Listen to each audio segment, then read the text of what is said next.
All right. Hey, guys. Welcome back to the Darin Marques Podcast. I'm here with a great friend of mine today, Justin Wu. Justin, how are you? Darin, how's it going? Thanks for having me on the show. Of course, man. Excited to have you here. So, guys, as we know, the show has been about recession busters, how we bust through the recession.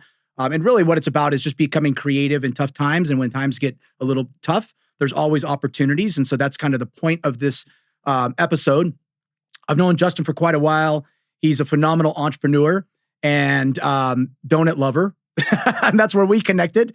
We have donuts in common and a lot of other things too. But Justin, I want to talk to you a little bit today and thank you again for coming in. I want to just start, give us some background of you. Where'd you grow up? Where are you from? That type of stuff. So I grew up on the central coast of California, okay. About an hour north of Santa Barbara, called Santa Maria. Beautiful. And it's a great place if you ever get out there to try the barbecue because it's one of the most amazing barbecues in the whole country. Oh, really? Yeah. Is it like a big event that they do or like a actual every barbecue weekend, restaurant? the fundraisers, they do fundraisers for football teams. And so there's really? probably sometimes 20 different barbecue pits that are set up in little local supermarkets. So it's cool. kind of the thing to do up there. I might actually do a restaurant down here with the same kind of style of it's like a barbecue on red oak tri-tip. Okay. So it's a pretty good. I think you've had one of my sandwiches before. Oh yeah, yeah. The tri-tip's really good. Yeah. I think you had a name for it, right? Just the tri-tip sandwich. Yeah. Awesome, man. That's awesome. So Santa Maria, you grew up there. Did you graduate high school and everything there? So I went to high school there. Originally I was born on the East Coast in New Jersey. Oh, okay. And then grew up there, and then went to USC. Okay. For school, and then kind of that got me into the LA area. So that was my second area, and then moved here in 2015. Okay. Awesome, man. And so tell us a little bit. I recall a story about when you were in college, how you started your company. And if I recall correctly, it was you guys were doing $99 websites? Yeah. So that was the thing, is we thought back in the day that we'd be able to walk up and down the street literally to every mom and pop pizza place and sell them on this $99 website and kind of get them on the hosting every month. So that was kind of our model. But then we quickly figured out that there was 3 of us that we ended up making something like minimum wage per hour, and that was not the best thing to do. Yeah. So we said hey, why don't we charge people hundreds of thousands of dollars for a website instead? We're doing a lot of work for these things, and then that ended up being our kind of thing. As we did a lot of entertainment stuff. Yeah. We used to work for a lot of casinos here in town, so it definitely was a good move to get away from not doing the cheaper thing. Yeah. No, I could see that. I think in all sales, we realize at some point the higher ticket items are the better way to go. Well, yeah, because you kind of have to really analyze the thing about there's a lot of factors of that, like customer service and especially if you're selling something to a cheaper market, those people have a really high expectation with the money that they're spending. So some of those people would be constantly on the phone with us, wanting to tweak things and weren't really prepared with assets that they needed for the website. So it ended up taking a lot longer than when we dealt with the corporate companies. Everything's all in line, and there's much more process, organized. Yeah, so. That's an interesting thought process. I've never really thought about that before, but the reason why on a lower price points, it's a bigger deal to that consumer is because it's a larger percentage of their earnings. Sure. Right. And it's usually as a small business owner, so it's their money. A lot of the times we ended up working with chief marketing officers and things like that. They're happy to spend money. It's not their money, it's somebody else's money. So it's they're a lot really easier. good at spending money. And I think if I recall correctly, one of the things that you guys did with those websites and businesses was you were working with hotels, and you guys were one of the first to do to where you could actually check in at the hotel. Yeah, so we for here in Vegas, we were one of the ones that pioneered the concept of the online reservation. So back in the day, wow. I worked for what was Mandalay Resort Group. So it was Mandalay Bay, Luxor, Excalibur, and all of that group of things before the the merges and whatnot. Awesome. So we did and Hard Rock Hotel was one of our big clients back in the day. So we cool. did all the online booking. And what, by the way, what year did you guys start the company? So Apollo Interactive was started in 1995. Okay. And that was funny.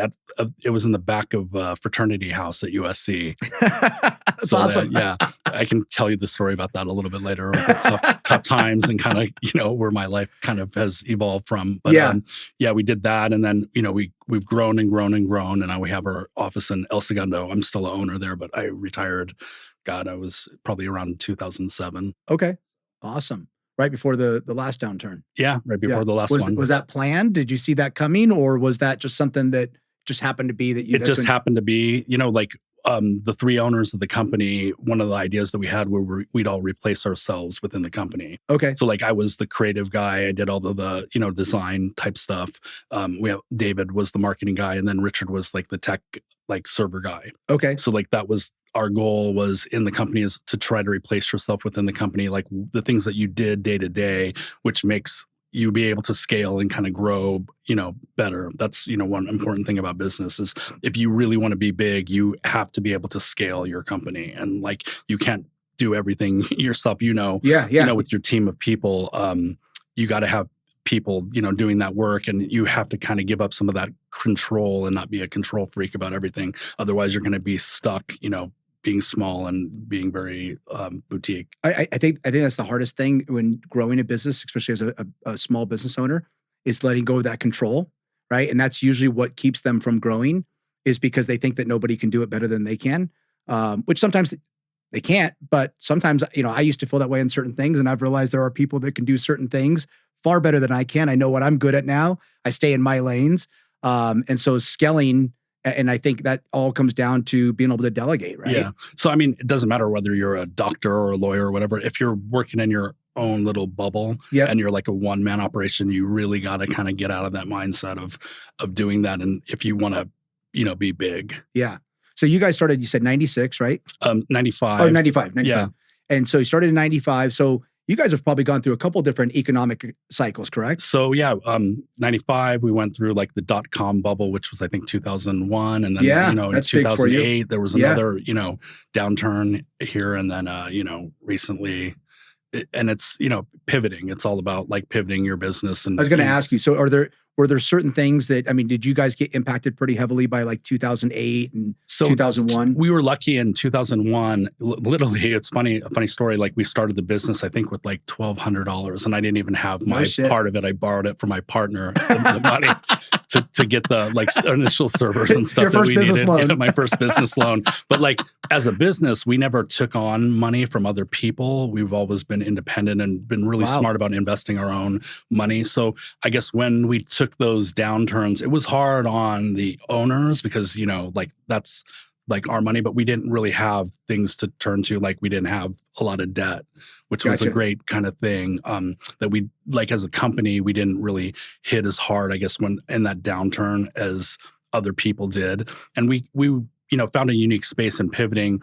We kind of got out of like the design and working for other clients. And, now we pretty much work for ourselves. Really? We do like a lot of healthcare leads and lead generation for people. Yeah. So instead of like, the evolution of our company was working for clients a lot. And then it was very like difficult to do the pitches and everything for these big corporations. It's like sometimes a multi-year process to do that. And then it's constantly flipping, like you get flipped all the time because a new CMO comes in and they want to bring in a new team. Yeah. So and everybody's always got to have a new website or somebody can do it better, right? We figured like, hey, we're doing such a great job for these clients. Why don't we work for ourselves? And that ended up being really the ticket to being really successful is working for ourselves, doing our own like lead generation and that type of stuff. And I remember that because one of the things that you told me about was that before or when Obamacare was being announced, that's when you guys kind of proactively went out quickly and started snatching up insurance websites, and right? I saw some stat the other day that they're like, we're literally like number 4 in terms of like buyers for SEM for like, like some of those like big terms. What is SEM? Like or SEO and SEM, like for buying terms on like Google. Oh, like gotcha. Buying search terms. Yeah, I'm familiar with SEO. So like SEO, Obamacare, those like kind of things. Yeah. Like, we're up there for that now. Wow. So now you guys generate leads in companies and you sell those leads. And then we sell those, back to the insurance companies to, sell the insurance and stuff. And then we're looking to like right now, I guess, buy a mortgage like brokerage and a healthcare brokerage. Awesome. So like to kind of have all of the services in house. Awesome. So again, I mean, that goes back to my point about opportunities that even in 08, when you guys pivoted, when was it you started buying the websites? Was that around 08, 09? I don't know. Like we started building our own websites. So like kind of, again in 08, 09 maybe, and like doing more like lead acquisition, because that was more important to the customers. So before we were doing a lot of branding websites, and then we started, I think one of the big things, we work with University of Phoenix. So I used to get like a lot of leads for them, for people that wanted to go to University of Phoenix. And that's where we kind of got into like, hey, this is a cool thing. People really, instead of, paying a lot of money for a branding website, they actually want to see a return on the money that they're spending. Yeah. And so like getting leads for people, whether it be in, auto insurance, mortgages, like all of those different categories was, a very profitable, and still today a very profitable business. Well, I think you're right, because I know you're right. So it's so funny that, I look back like in the early 2000s, I worked for a nutrition company, and one of the things that we would use to get people on board is we'd tell them we put them on our website. We would tag them. And that's all we had to say, man. And they thought like tomorrow they were going to turn into Amazon and people are going to come flooding through the door. And then they realized that they didn't. And I see a lot of that with social media now. If you have a really strong social media presence, people think that if they attach themselves to you, whether you're marketing their property or whatever it is, that there's going to have this big surge because of the numbers, For sure. So, yeah, but now it's like more important. People don't really go and spend hundreds of thousands or millions on a website that's like a branding only deal. Yeah. There's always some kind of component to that for the customer's acquisition. Wow. So that's interesting, man. You guys went from $99 websites to $100,000 websites. Pretty much. Like, I mean, it selling seemed leads. like overnight. Yeah. But then that's like, and then the leads is crazy. Like right now, I think we're getting right into the middle of doing, open enrollment. And it's like the craziest time for insurance. in the world. Yeah. Yeah. I mean, like literally if our servers are down for like a microsecond, it's like a catastrophic loss. Really? Wow. Of thing. It's like all the money is backloaded to the fourth quarter. So. Wow. You never thought about that, man. That's crazy. So it is cool. I mean, that's the stuff I like to hear, because it's like, I think that as things shift in the market, right? I mean, everybody can do really well in good markets. That's easy. The challenge is doing really well in a slower market, or in a market where maybe it's not even technically slower, but the perception, right? The consumer perception is that things are slowing. And so they get nervous. And then eventually that does end up, it snowballs and it ends up happening. But I think looking for those opportunities in any market, even how you guys pivoted from, the $99 websites to $100,000 websites to selling leads. It's such an interesting evolution of your company over the years. Because like, I mean, literally now for websites, you probably could get some like kid that graduated college to do this like WordPress thing for you and do a pretty great job. Yeah. I mean, back then, to Fiverr. Go to Fiverr and have somebody do a website, and you can do it in like days. Yeah. Like, I mean, back in the day when we used to do websites, I mean, it was like a 6-month process or even a year to develop a website for somebody. Now things have really changed. And that's like why it's important that like, you have to be on top of technology and stuff and see the changes kind of coming and pivot what you're doing. You can't be the same old thing all the time. Otherwise, you're probably not going to make it in the long run. You're going to get phased out by tech or something else. Well, that's right. And like, when we talk about tech, I mean, even like, how Zillow, Redfin, and all those have impacted the real estate industry. We've seen Amazon impact brick and mortar retail. But there's still people out there that are doing well in those industries because they've learned to pivot, or they've learned to adopt some of those programs and work with them and utilize them as a tool versus not. Or trying to fight against them. I mean, they're the 800-pound gorilla, right? Sure, you got to like embrace the the technologies that are coming out. Like small people, that's been the thing in real estate. People all ask me like all this tech that's coming out with Zillow and stuff. If you don't find a way to kind of embrace it and like get around it, you're gonna have a problem. Because I don't know, like I think they had like at one point 10% of the houses. I know that it's changed drastically in the last couple years. But at one point in time, they were pretty up there of their share of the houses they had in any market. Yeah, and I think it's interesting, and I loved even talking with you about the pivoting and how your company has evolved. I think that's one thing. I see agents post all the time, or even with any business, but I see specifically Zillow. I see agents post all the time if Zillow's having a rough quarter or they're making changes because something didn't work. Agents put it out there like it's a flagship for them that things are going to be great and that nothing's going to change. But the reality is these are really smart people that run these companies. Yeah, and they're just figuring things out. They're making changes because something didn't work, and they're going to make a modification to that, and they're going to come back and they're going to do something a little bit differently.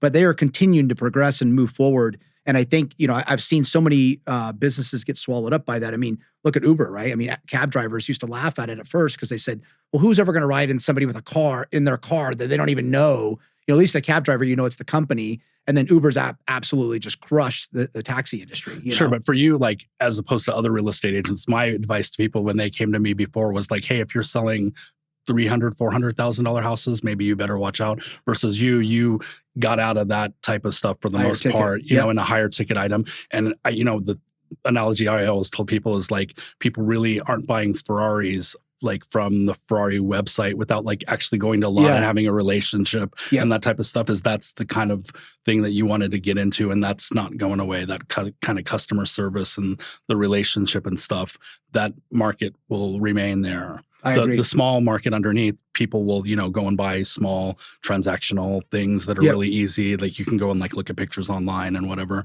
That one is, their kind of sweet spot. But then if people could kind of pivot out and get into like the bigger one, that wasn't going to go anywhere. Yeah. So today where we're at in the market, and this doesn't have to relate to real estate or technology or anything else, as things are starting to evolve and things are changing and, we'll see a recession and all these different things, where do you see opportunities in the market right now? So, I mean, right now, interesting, I heard the other day that the most millionaires were made over like the COVID thing. And it was interesting to me because it kind of like gave people a break to like think about like, what is it that like I really need to like do for like my business and like for my life? And it gave them an opportunity to like not be in the grind of like the 9-to-5 job. That opportunity is there for people all the time. Yeah. They just don't see it. They didn't see it until they were like locked in their house and like, had that time to kind of think about where they were in life and what they wanted to do. That's, and being an entrepreneur is not for everybody. So, definitely it's a lot of work and it's a lot of pain and, putting your own money up and like the risk of failure and stuff. And some people don't like to lead other people. Yeah. They want to be a follower and that's great too. And whatever. Well, and I think that's a great point about like entrepreneurship is that, nobody sees the 20 years previous. They only see once you hit it big, right? Sure. But they don't see the starting your company with $1,200, borrowing, $400 from your business partner. They don't see all those things, living in the back room of a fraternity. Like working 16-hour days or whatever it is, whatever it takes to do that, or like taking the pay cut where you're like literally not making any money, kind of keeping your people afloat and things like that. Those are the challenges of entrepreneurship. But, then you also get the rewards too. So that's the, the good part. It's like, it's like gambling in a way, right? Sure. You're rolling the dice. I mean, nobody has a 100% fail-proof way of becoming a successful entrepreneur, because I think part of entrepreneurship, and this is just in my experience, is that you're constantly learning every day. You're figuring shit out. And I think that's the big I think that's the big thing with an entrepreneur is that entrepreneurs figure shit out. Absolutely. And I think that sometimes there's like kind of a sweet zone. I see people that want to take like a really long time doing business plans and like all of these things with like lawyers and stuff. And I'm like, get going, like start something and do it. And like, when I started my company, we never had this big business plan and stuff. Yeah. If we had done those type of things, I don't think that we would have moved and like gone anywhere. And I see a lot of people wanting to start their company and they're too worried about like the business plan and like the legal protections and all of these things and copyrights and whatever. Yeah. And then they never get moving. So like there's that side. And then the other side is kind of with, if you move too fast, people like are very impatient, I guess, and they want to see like, oh, well, next year I want to have this like multi-million-dollar company. It's like, well, you better have a really good idea. Yeah. Because a lot of this stuff is a process. I mean, I started in 1995 and it grew and grew. And, these things take time to do. They're not like instantaneous. It's not like crypto stuff where it like skyrockets through the roof in a second and then crashes. Yeah, the get rich quick. I mean, that's what's always attracted people, right? Sure. Is the get rich quick schemes where people see an idea, they think, oh, I can jump into this for a certain amount of money. And a year from now, I'm going to be driving around in a Ferrari and living in a big house. Yeah. I mean, because they see examples of that and everybody wants like, oh yeah. And next year I'm going to be a millionaire because I'm going to invest in crypto and whatever. And it's like, yeah, good luck with that. Exactly, man. Man, you just said something and I'm trying to rewind here for a second to think about what it was. I was going to bring up a point. Oh, about the business planning. It's interesting. I was just at a conference not long ago and they were talking about, sometimes what happens is people, they try to stick too closely to this business plan. They don't pivot. And so when things start to go a different direction, instead of them becoming creative and saying, okay, what do we need to do here to move with this and correct course? They just keep looking at the business plan and say, this is what I'm supposed to be doing. Yeah, you got to be flexible. Changing. Like that's, all the time, constantly checking and analyzing like, hey, where is this? Is it working? Is it not working? Kind of like change the plan as you go. Yeah. Because if you just keep pounding your head on something that's not working, it usually doesn't have a great outcome. Yeah. Almost every entrepreneur I've ever talked to, in fact, I just had lunch with a client the other day his company is, worth hundreds of millions of dollars now. And literally 8 years ago, they were on the verge of bankruptcy. And he quickly pivoted. Everything that they were doing, it's funny because it's just only a small component of their business now, of his past business that he still uses. Sure. But he took that little component of that business and he spun it into something else that was big. Yeah. That's big. And that was because he had no choice. He pivoted. And so I think it's a great point that it's like, if you get stuck on that one track, that sometimes it might lead you down the wrong way. And you got to be able to maneuver. Sometimes it leads you to good things, and sometimes it leads you to bad things. Like in our company, we had a whole Amazon division where we sold like dog beds and that type of stuff. And my dog still loves that bed, by the way. It's super great. It makes a lot of money, but I think it's like better suited for somebody that like operates out of their house. Yeah, which is like a great business if you want to get into Amazon and you want to operate out of your house. There's a lot of opportunity there. For us, it doesn't really work. I have this like big operation with a lot of expensive people, and so having them run the Amazon company, it works on some level, but then not real as much as, running out of your garage. So it's, you got to see different opportunities and try different things. And like when something's not working, cut it off and, learn when to, cut your losses. And not be afraid to fail, right? Yeah, definitely not be afraid to fail. Yeah. There's been so many things that we've tried. Like I had a thing that was like YouTube and it was super successful. We were like bleeding out money. And eventually we said like, hey, tap it out. We can't do this anymore. Just the hosting. And, who knows, in a different world with venture capital and stuff like that, like I could have had a YouTube. Yeah. But it didn't work out. And, that's just the fate and the way that things kind of go. Yeah. No, that's interesting, man. I think that's a big lesson too in entrepreneurship. And I think that's where what holds a lot of people back sometimes in moving forward is that fear of failing. And every entrepreneur I know that's highly successful, every one of them like, man, I could give you a list. I've got a buddy of mine. He's the guy that created the Pure Protein bar, sold that company back in 2008. I think it was he literally started at the same time. He borrowed from the bank. He went out and got orders on, he created a concept, went and got orders on it, and then went to the bank and said, oh, look, I've got 1,000 orders. Anyway, so he started the company with like nothing, sold the company for $78 million. And he said to me one time, he goes, Darin, I've got 78 products that I created before I created the Pure Protein bar. And it was pretty interesting because I'm like, and he's like, every one of them failed at some point. But he goes, every time one failed, I learned a little bit something from that one for the next one. And he goes, and then eventually it evolved into what was the Pure Protein bar. And so I think that's such an important factor to remember is that it's okay to fail.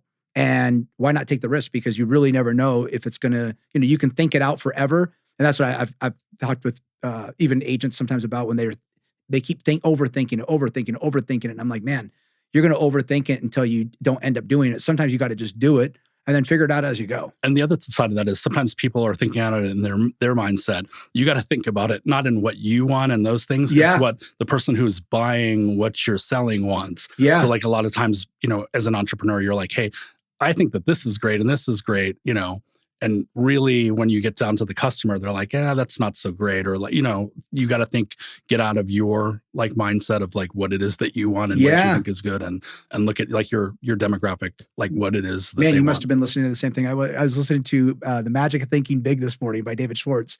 And I was running and that one little sentence popped out to me. He said, you have to put yourself in the eyes of the client to see what they want to be able to truly sell to them.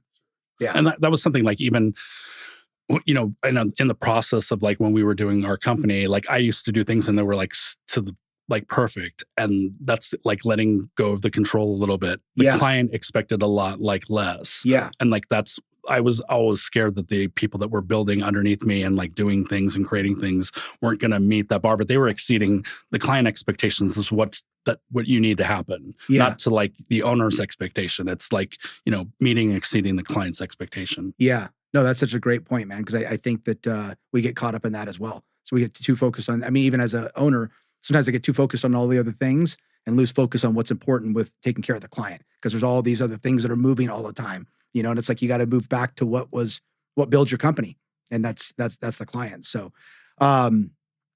let's transition into, most importantly, donuts. So I had my assistant go around town today and pick out some of the best donuts. So I don't know how you want to. So anybody who's been following me for a while or knows me knows that I love donuts. And anybody that knows Justin knows he loves donuts. So we'll see what we got here. Okay. So this one comes from Henderson. It's a little place called Friendly Donuts. I think it's on like Boulder Highway, kind of in like near Old Henderson. Okay. And they have an amazing, I think it's like I don't know what you call it, like a bear claw apple fritter thing. It's a stuffed. Oh, holy crap. You can see that. Wow.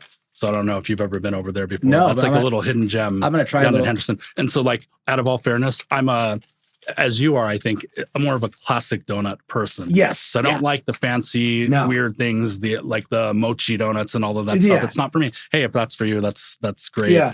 But I don't like the fancy things. I like more of like the old school type donuts. So that's that one. So then this one comes from what's now called Poppy's Donuts. It used to be called Real Donuts over on Charleston. Yep. Near the 15. Yep. So they make an amazing apple fritter, which is like one of my favorites there. So what this one is, apple? That one's like, an apple. Oh man, but it's more of like a classic kind of donut mixture. And then you got the apple fritter here. And then we always have to plug the, the Krispy Kremes, which is kind of like a different donut. I don't know what you think about it. It's so funny, man. The other day, I hate to badmouth the donut place, but Dunkin' Donuts, I'm not a fan. Sure.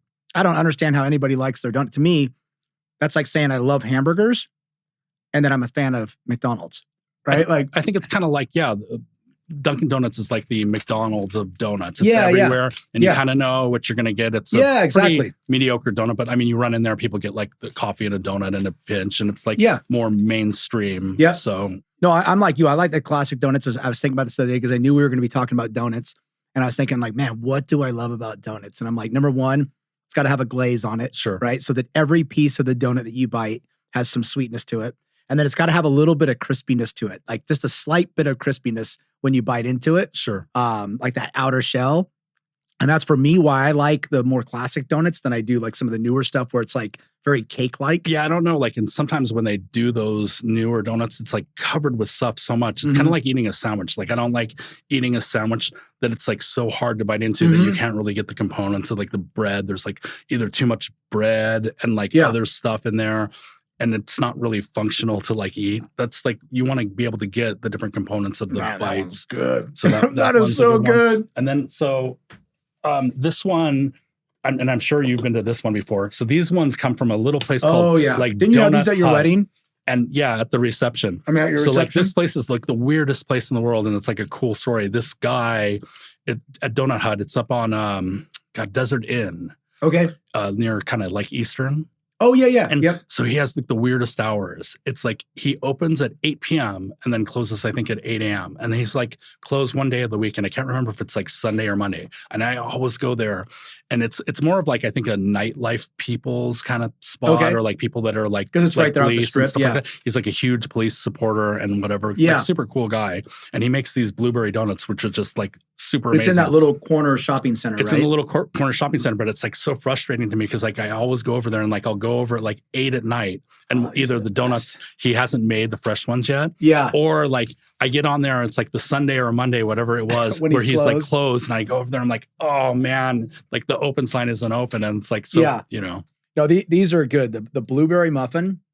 I mean, it's like a donut blueberry muffin, right? Yeah. And it doesn't have like an over amount of blueberry in it. Like a lot of other people have these blueberry muffins that they do where it's like all blueberry, and blueberry like, filling and blueberry frosting. All kinds of crazy stuff on it. But this one, I think that's like one of his best donuts that he's got over there. So that is so good. So that's a little bit of the donut tour for the day. But there's a lot of other great places like Donut Bar is great. Yep. I was gonna say I love they're Donut always Bar. selling out. I always tell those guys I wish they had one in Summerlin. Actually, I do and I don't.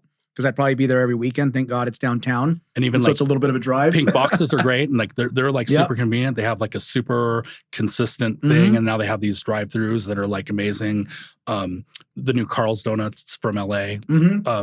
or not Carl's Donut, I'm sorry, Randy's Donuts. Randy's Donuts, So famous Randy's Donuts. Like, I was never really like a super fan of the Randy's Donuts in LA. Yeah. And then when it kind of came, I was like, that's just like another donut place. You brought me a but donut like, one time from LA. It was massive. It was like the size of a small tire. Oh, yeah. Those ones are actually pretty cool. So like, I wish that we had something like that here. Wasn't it like vegetarian or something? It's potato flour. So like instead of using the other, like another wheat flour, it's got potato flour in it, which is like, it's a different consistency and stuff. But like, those are some of my favorites. And that comes from a place, it's called Spud Nuts.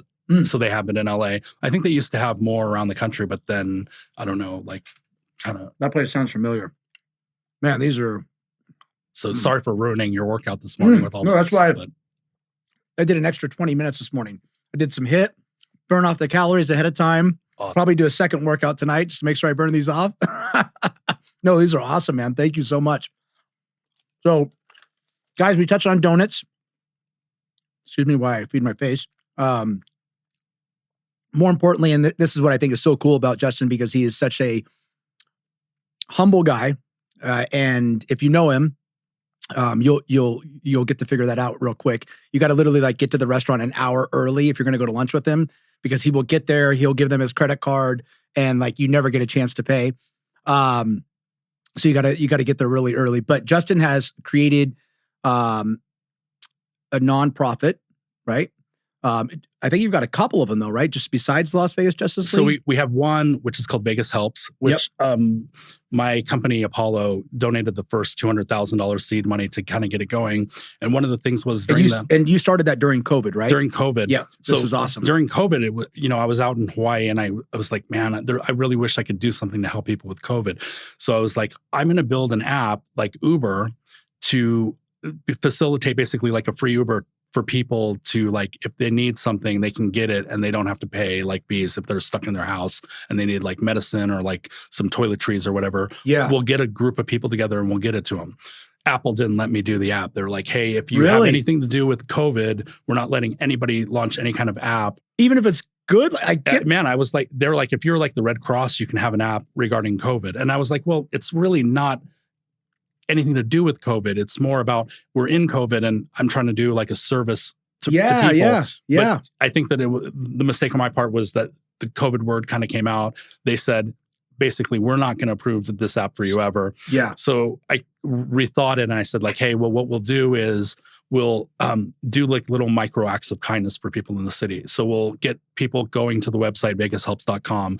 They submit requests for different things, some of the things that we've done is like a single mom who has a new baby coming up. She doesn't have enough to kind of get started. So we'll send like diapers and swaddling pads and bottles and stuff like that to kind of help her out and get her going. Man, that is so awesome. There was like a couple that had like a house and like their like back porch didn't have like railings on it. And they felt like that they were going to kind of fall off the back. And I was like, well, that's not a great thing. Let's send somebody over there. They'll install some like railings on the side so you can actually use your thing.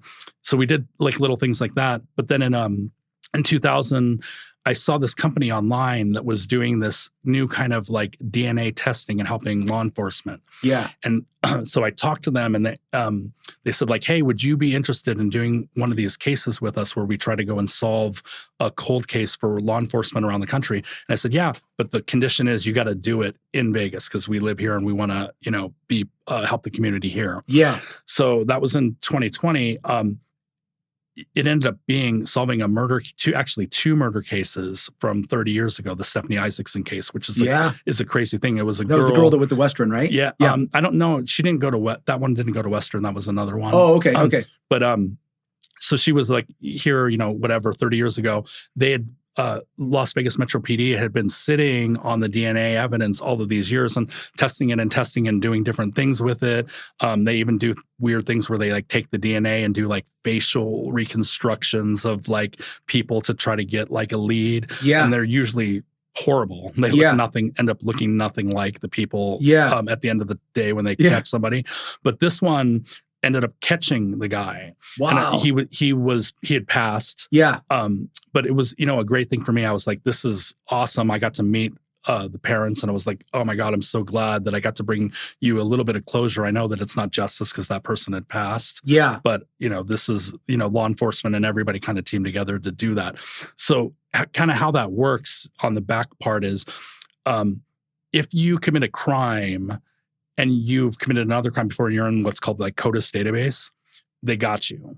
But if you don't, if it's like the first time that you've committed a murder or something and they have your DNA, they don't know unless they go through traditional like detective work to, find out you had a fight that was like your girlfriend, and when they do the interviews or whatever it is. So some of these people have been sitting in this thing in like evidence lockup in Las Vegas Metro for 30, 40 years or even more. And we pulled one of these ones out. And what this new company, Othram in Houston, Texas, does is they reanalyze the DNA and they sequence it. And when they get the details of that, they run it against genealogical databases. So like, when you go to 23andMe or Ancestry, you can actually take your data. It's not like they take it from those databases, but they have you submit your, like you take it off of 23andMe and you resubmit it to this other database. That database is pretty comprehensive in the United States. So Othram runs your DNA against that, and they'll be like, hey, I found this father and he had like 3 kids and one of them lived in like Las Vegas during that period of time. Wow. And they'll go and tell Metro PD, they'll go and like look on social media and stuff. Hey, you should go and look at Darin, for this. So then Metro will come back out and they'll start to like interview you. And a lot of times you weren't even one of the people that were on the radar. Of their thing in their investigation. Sometimes it ends up coming back that it was like, hey, I had a list of 80 suspects or whatever it is. And like one of them, we couldn't get all the things on them, but now we got them. Yeah. This one, a lot of the times it's like, hey, we had, lots of suspects. We went through and interviewed them all. Now we got this lead for this other person.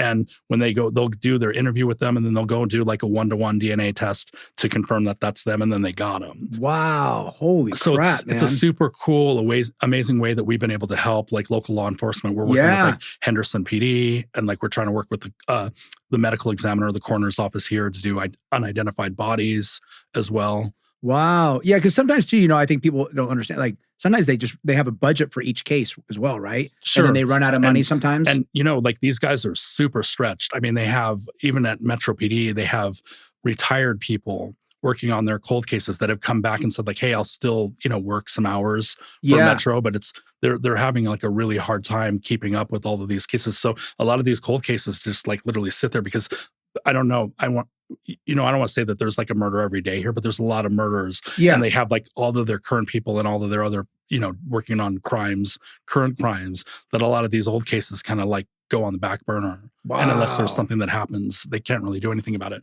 But, we kind of came across this thing when we had the success of being able to find this murderer for that one, which ended up finding another one because they matched it to another DNA. So that one solved 2 cases. And then after that, I was like, hey, this is like a really great program, but I want to see again how this kind of thing scales. And I can't do all of this myself. Like there's like hundreds of cases just in the Metro alone to do. Wow. I said, a better way to do this is let me create something, a group of people that I know. Each case that we do is like $5,000. Yep. So what I'll do is I'll get people to donate the $5,000 and I'll put them on this thing called the Justice League. So that's where the Vegas Justice League was created. So right now we have like 5 people on there that are from the community. We're doing like more efforts now to try to get more community leaders to step up and to help us with our cause right now. But we have currently, I think, 15 cases that we're working, and we have some super exciting things where they're like on the verge of doing some like arrests, I think, and like some other things that we've done. We had one where it was an elimination as well, where a lady had her DNA at a crime scene and they thought like, hey, this lady was involved in the crime somewhat. And like when we tested the DNA from the blood, it ended up being that we found her. LVMPD went and talked to her, and she was like, I guess she had tripped a couple days before on like a parking block and hit her head. Wow. And she wasn't involved in the crime whatsoever. So it was kind of cool. Like, we're looking to do some like exonerations of people too in the future, and like anything that we can do to help out with the whole concept of justice using the DNA. So yeah, that is so incredible. Well, and I think I recall the one family you were telling me about.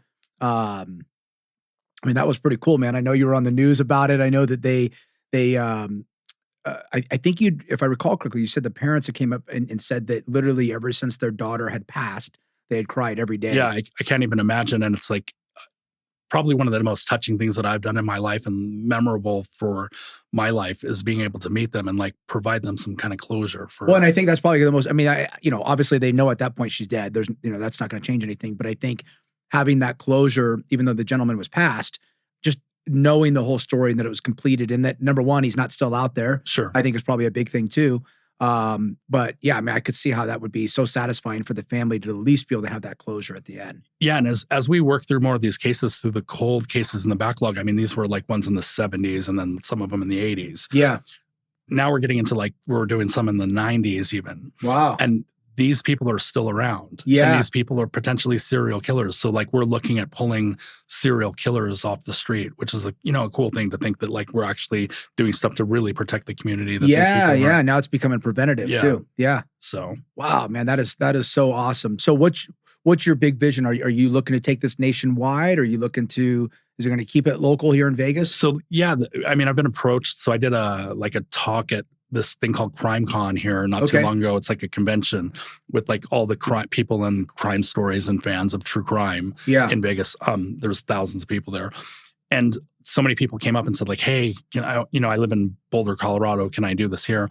We want to try to package it up and like almost like franchise it to different things and like find people in different cities that are like passionate about their community and wanting to help and like having like a network. So it's not like that you're a crime solver yourself, but you more have like a network of people and you're pulling those people together to raise the funds to help the local law enforcement.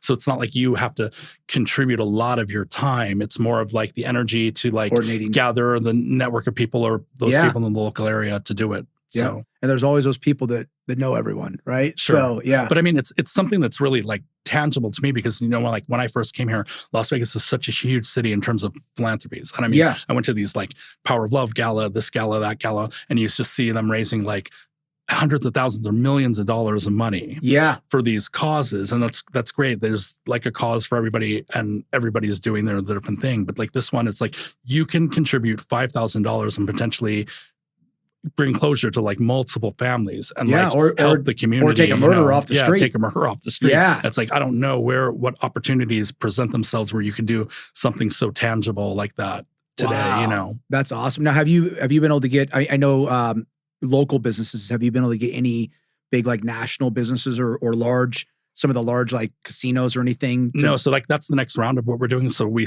first started to do the things like, Craig from Huntington, Ellis is on the league and there were like smaller ones and we were building momentum. Now we're actually going to go and try to do something with like the different casinos and like talk with them. Maybe they'll step up and sponsor like executives like from the casino for like a league. I don't know how we'll package it, but that would be a great thing to see them do something or do like even matching funds. So I know a lot of the casinos will do for 3 Square Food Bank, we'll do like a matching funds drive where they'll match everything that the community has donated. Yeah. So like that's another thing.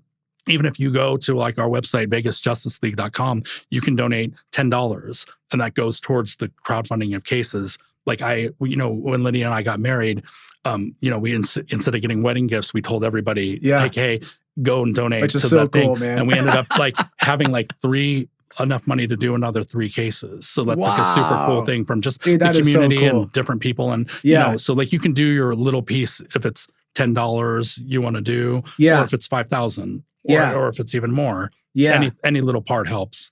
Dude, that is so awesome.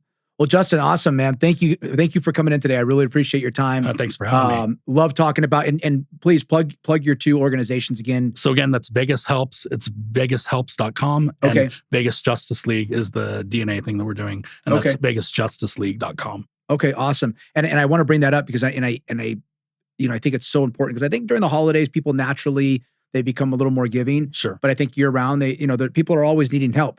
And especially as, with inflation and everything else, families, I was just talking to my accountant about this the other day. I was listening on the news. Each family has been impacted $834 a month. That's how much more it's costing them to live now. And I'm like, wow, for somebody who's making $35,000 a year, that's easily probably 40% of their income on a monthly, take home income on a monthly basis. So I think we're going to see a lot more of that where, people are, and I think that's the other thing is that what's so cool about the Vegas Helps as well is that it's not specific to one thing.